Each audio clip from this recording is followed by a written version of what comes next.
బుల్లితెరపై యాంకర్లుగా అలరిస్తూ మంచి గుర్తింపు సంపాదించుకుంటున్నారు నేటి యాంకర్స్. అలాంటి కోవలోకే వస్తుంది ఒకప్పటి యాంకర్ గాయత్రి భార్గవి. ఈ పేరుకి పరిచయం అవసరం లేదు అని అనడంలో ఎలాంటి సందేహము లేదు.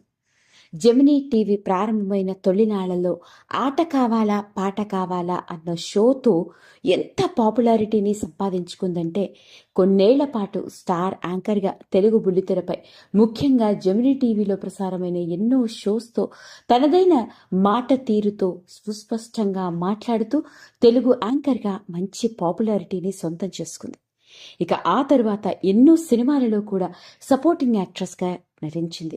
మరి అలాంటి గాయత్రి భార్గవి ప్రముఖ దర్శకుడు మరియు బొమ్మలతోనే జీవాన్ని ఉట్టిపడేలాగా కళ్లకు కట్టినట్లుగా చూపించి అందమైన చిత్రాలని మనకి తన బొమ్మలతో అందించి వెండితెర మీద అలరించిన గొప్ప దర్శకుడు బాపు గారి మనవరాలు. ఈ విషయం తాను యాంకర్గా గుర్తింపు సంపాదించుకున్న తర్వాత కానీ తెలియలేదు.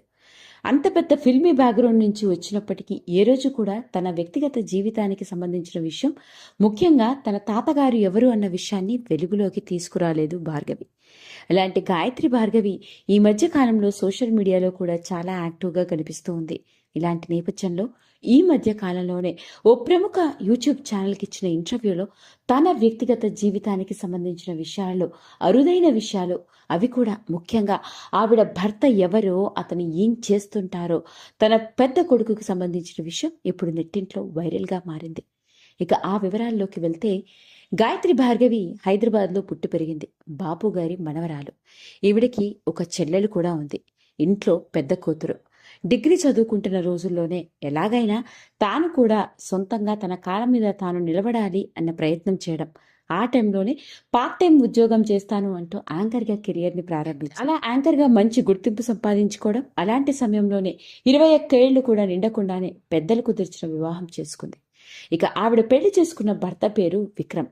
మరి ఇంతకీ యాంకర్ గాయత్రి భార్గవి హస్బెండ్ ఎవరో తెలిస్తే మనందరం చేతులెత్తి సెల్యూట్ చేయవలసిందే. ఎందుకంటే ఆయన మన భారతదేశపు బార్డర్లో ఉండి పోరాటం చేసే ఒక ఆర్మీ ఆఫీసర్. అవునండి, వినడానికి ఆశ్చర్యంగా ఉంది కదా, కానీ నేను చెప్పేది అక్షరాల నిజం. ఆయన ఆర్మీలో ఆఫీసర్గా పనిచేస్తూ ప్రస్తుతానికి కెప్టెన్గా ఉన్నారు. ముఖ్యంగా ఆర్మీ చెక్ పోస్టులలో 6 నెలల పాటు యుద్ధంలో పాల్గొన్న ఒక పోరాట యోధుడు గాయత్రి భార్గవి గారి భర్త. ఇక ఆవిడే చెప్పుకొస్తూ, ఒక్కసారి వెళ్ళారు అంటే 6 నెలల పాటు వాళ్ళు బంకర్లలోనే ఉంటారట. పైగా ఎన్నో సందర్భాలలో ఆ గ్లేషియర్స్లో గడ్డకట్టుకుపోయే ఆ మంచు చలిలో వాళ్ళు ఉంటూ, తెచ్చుకున్న ఫుడ్నే తింటూ, అక్కడే ఉంటూ ఎన్నో సందర్భాల్లో వాళ్ళు ఉన్నారా లేదా అన్న అనుమానం కూడా వాళ్ళకు వస్తూ ఉంటుంది అంటూ చెప్పుకొచ్చింది. ఇక ఇదే విషయం గురించి తను మాట్లాడుతూ, పెళ్లి చేసుకున్న కొన్ని నెలల్లోనే ఆయన ఎన్నోసార్లు ఆర్మీ పోస్టింగ్కి వెళ్ళిపోవడం జరిగింది. చాలా సందర్భాల్లో ఆ రోజుల్లో అయితే ఫోన్ వచ్చేంత వరకు కంగారు పడుతూ ఉండేదాన్ని. ఇంకా ఫోన్ రాలేదేంటబ్బా అని నాకు చాలా భయం వేసేది.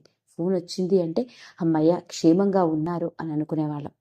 అందులోనూ తన భర్త ఆర్మీ ఆఫీసర్ అవ్వడంతో, ప్రతి 2 ఏళ్లకోసారి పోస్టింగ్ అవ్వడంతో దేశం మొత్తం చూడుతూనే ఉన్నారట.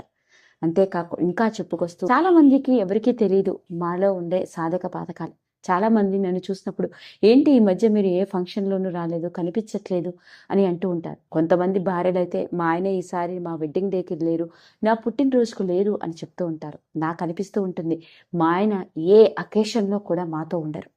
ఎప్పుడు ఆయన బార్డర్లోనే ఉంటారు. ఆయన ఎప్పుడైతే ఇంటికి వస్తారో అదే మాకు పండగ. ఆయన ఉన్నప్పుడే మేము అన్ని పండుగలు చేసుకుంటాం. ఉన్న రోజులే మాకు పండగ రోజులు అనిపిస్తాయి.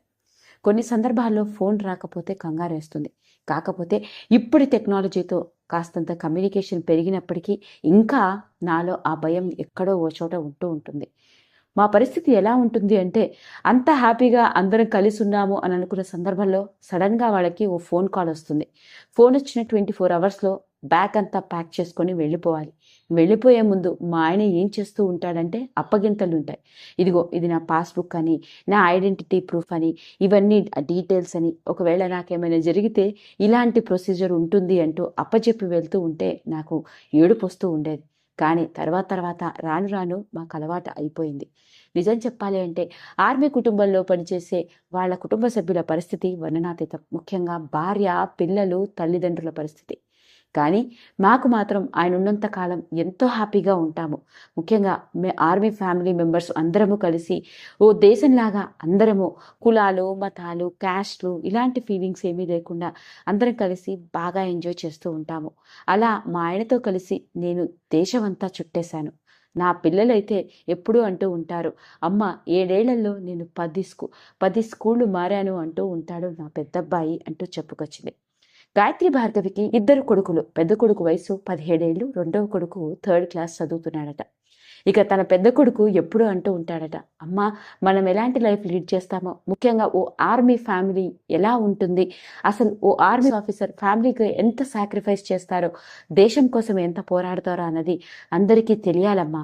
కేవలం ఆగస్ట్ 15th, జనవరి 26th ఏవైనా సంఘటనలు జరిగినప్పుడు ఓ సెల్యూట్ చేస్తారు, కానీ వాళ్ళ కుటుంబ సభ్యుల పరిస్థితి ఏంటన్నది ఈ దేశంలో ఎవరికీ తెలియదు. తప్పకుండా అందరూ తెలుసుకోవాలి అంటూ ఆమె పెద్ద కొడుకు ఎన్నోసార్లు అంటూ ఉంటున్నారు అంటూ తన వ్యక్తిగత జీవితానికి సంబంధించిన విషయాలు, ముఖ్యంగా తన భర్త చేసే ఉద్యోగం గురించి, అతడు ఆర్మీలోని ఓ క్యాప్టెన్ అని, ఆర్మీ ఫెసిలిటీస్ చాలా బాగుంటాయని, లైఫ్ ఎంతో సెక్యూర్డ్గా ఉంటుంది, కానీ యుద్ధానికంటూ వెళ్ళి తిరిగి రాకపోతేనే మేము పడే బాధ వర్ణాతీతం అంటూ ఎంతో ఎమోషనల్ అవుతూ మనకు తెలియని ఆవిడ భర్త గురించి ఈ ఆశ్చర్యకరమైన విషయం ఇప్పుడు నెట్టింట్లో పెద్ద వైరల్ అవుతూ ప్రతి ఒక్కరూ గాయత్రి భార్గవి భర్త గురించి గొప్పగా చెప్పుకుంటున్న వాళ్ళే.